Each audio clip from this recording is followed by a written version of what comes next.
24 years after 9/11, 3 more victims have now been identified thanks to advances in DNA testing. News 12's Shakti Dennis shows us how new technology is helping bring closure to families.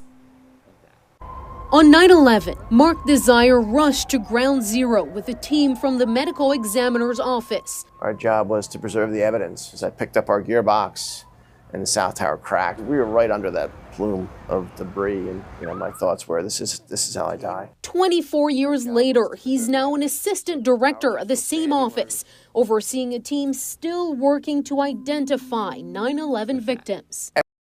Destroy's DNA was present at ground zero. So the fire, the water to put out the fire, the sunlight, the mold, the bacteria, the jet fuel, the diesel fuel, all the chemicals that were in those buildings. Thanks to the latest DNA technology, 3 more victims now have names. All the remains that were recovered have already been tested before at least once, many of them multiple times.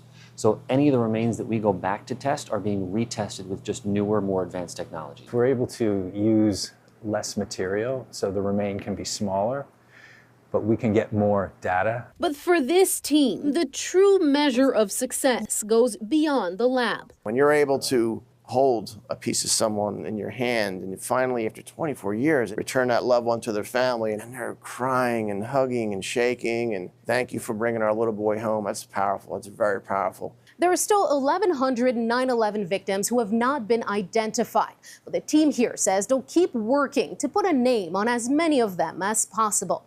In Manhattan, Shakti Dennis, News 12.